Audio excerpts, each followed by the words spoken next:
ఓం శివాయ గురవే నమః. ఓం నమః శివాయ. ఇది పంచాక్షరి మహామంత్రం. ఈ మంత్రం యజుర్వేదం రుద్రాధ్యాయంలోనిది. ఓం నమః శివాయ అనేది శివభక్తులు పఠించే ఒక శక్తివంతమైన మంత్రం. ఇది శివునికి నమస్కారం అని అర్థం. ఈ మంత్రాన్ని జపించడం వలన మనస్సు ప్రశాంతంగా మారుతుంది, శక్తులు సమతుల్యమవుతాయి మరియు అంతర్గత శాంతి లభిస్తుంది. ఓం నమః శివాయ అనే మంత్రం మన శరీరంలోని శక్తులను సమతుల్యం చేస్తుందని నమ్ముతారు. ఇది శారీరక మరియు మానసిక ఆరోగ్యాన్ని మెరుగుపరుస్తుంది. ఓం నమః శివాయ అనే మంత్రాన్ని జపించడం ద్వారా అంతర్గత శాంతి పొందవచ్చు, సమస్యలను పరిష్కారం లభిస్తుంది. ఓం నమః శివాయ మంత్రాన్ని జపించడం ద్వారా శివుని అనుగ్రహం లభిస్తుంది మరియు కోరికలు నెరవేరుతాయని భక్తులు విశ్వసిస్తారు. ఓం నమః శివాయ అనేది కేవలం ఒక మంత్రం మాత్రమే కాదు, ఇది ఒక శక్తివంతమైన సాధన. ఇది మన జీవితంలో సానుకూల మార్పులను తీసుకురావడానికి సహాయపడుతుంది. అన్ని కోరికలను నెరవేర్చే కల్పవృక్షం ఈ మంత్రం. దీని ఉచ్చారణ వల్ల చిత్తశుద్ధి, జ్ఞానప్రాప్తి లభిస్తాయని పురాణాల్లో తెలిపారు. ఈ మంత్రంలో ఓంతో సహా 6 అక్షరాలున్నాయి. ప్రతి మంత్రానికి ముందు ఓం ఉంటుంది.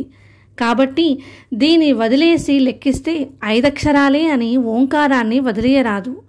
న మ షి వా యా మంత్రం ఓంకారంతో ప్రారంభమవుతుంది. ఓం మహాబీజాక్షరం. దీని నుంచి మిగిలిన అక్షరాలన్నీ ఆవిర్భవించాయని చెబుతారు. ఈ మంత్రంలో ఉన్న అక్షరాలకు అర్థం, పరమార్థం రెండూ ఉన్నాయి. నా అనేది భగవంతునిలోని కాంతిని తెలియజేస్తుంది. ఈ పంచాక్షరాలను పంచభూతాలని కూడా అంటారు. నా అంటే భూమి అని, మా అంటే నీరు అని, షి అంటే నిప్పు అని, వా అంటే గాలి అని, యా అంటే ఆకాశమని ఈ మంత్రంలో ఉన్న అక్షరాలను నిర్వచనం చెప్తారు. ఈ మంత్రం ఆధ్యాత్మికతకు ఉపయోగపడుతుందని, ఈ మంత్రోచ్చారణ వల్ల నాడులు పరిశుభ్రమై మనస్సులో ప్రశాంతత నెలకొంటుందని పండితులు చెబుతారు. దీనిని పదే పదే ఉచ్చరించడం వల్ల మనిషిలో ఉండే తమో రజోగుణం పోయి ఆధ్యాత్మిక భావన పెరుగుతుందని కూడా ఆధ్యాత్మికవేత్తలు బోధిస్తున్నారు. భగవంతుడి నామాన్ని అర్థం తెలియకపోయినా భక్తితో ఉచ్చరించినా తగిన ఫలితం లభిస్తుంది. శివభక్తుడైన సౌనంద గణేశముని ఒకసారి యమలోకానికి వెళ్ళగా యమధర్మరాజు ఆయనను సత్కరించి వచ్చిన కారణమేంటి అని అడిగాడు. తాను యమలోకంలోని విశేషాలు చూడడానికి వచ్చినట్లు ముని చెప్పారు. దీంతో తన లోకంలో నరకయాతనను అనుభవిస్తున్న పాపాత్ములను యముడు ఆ మునికి చూపించాడు. వారి పరిస్థితిని జాలిపడి ఆ మహర్షి, ఓ జనులారా, ఇది ఓం నమః శివాయ అనే మంత్రం. దీనిని ఉచ్చరిస్తే మీ యాతనలు పటాపంచలవుతాయని చెబుతారు. ముని చెప్పిన విధంగా వారంతా పంచాక్షరి మంత్రాన్ని జపించారు. దీంతో వారికి నరక విముక్తి లభించి అంతా కైలాసం చేరుకున్నారట. ఆ మహర్షి వారికి పంచాక్షరి మంత్రాన్ని బోధించారే కానీ అర్థం చెప్పలేదు. కానీ భక్తితో ఉచ్చరించినంత మాత్రాన్ని వారికి కైలాస ప్రాప్తి లభించింది. అర్థయుక్తంగా ఉచ్చరిస్తే అధికస్య అధికం ఫలం అన్నట్లు అధికంగా ఫలితం లభిస్తుంది. మాస శివరాత్రి ప్రతి నెల వచ్చే మన శివుని పండుగ. శివుని జన్మతిథిని అనుసరించి ప్రతి నెల కృష్ణపక్షం చతుర్థి నాడు ఆ బోలాశంకరుణ్ణి ఉద్దేశించి చేసుకునే పూజ. ఈ రోజున ఉపవాసం, ప్రదక్షిణలు ప్రత్యేకంగా విశిష్టంగా ఉంటాయి.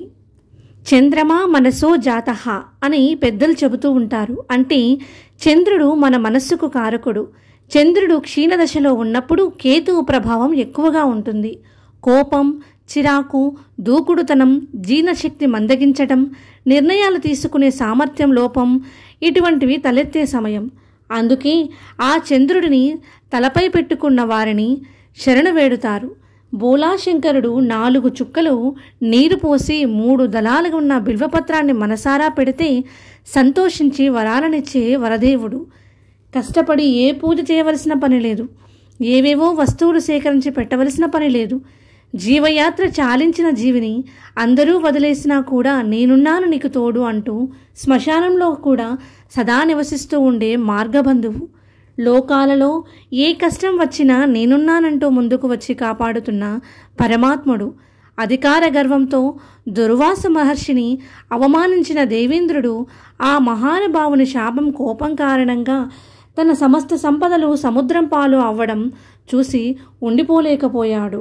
ఆ తరువాత తిరిగి వాటిని పొందడం కొరకు దానవులు సహాయంతో మందర పర్వతాన్ని కవ్వంతో వాసుకి తోడుగా చేసుకుని క్షీరసాగర మదనాన్ని చేసి ముందుగా 3 లోకాలన్నింటికీ భస్మం చేస్తుందా అని అనిపించేలాగా ఉగ్రతతో ఉన్న హాలాహలాన్ని పుట్టింది. ఆ హాలాహలాన్ని తన కంఠం నందు ధరించి సమస్త లోకాలను కాపాడిన పరమాత్ముడు ఆ పరమేశ్వరుడు. భక్తి శ్రద్ధలతో ఓం నమః శివాయ, ఓం నమః శివాయ, ఓం నమః శివాయ, ఓం నమః శివాయ, ఓం నమః శివాయ అనే ఈ పంచాక్షరీ మంత్రాన్ని పఠించడం వలన మన పాపాలన్నీ పటాపంచలైపోతాయి. పరమేశ్వరుని అనుగ్రహం ప్రాప్తిస్తుంది. ఓం నమః శివాయ.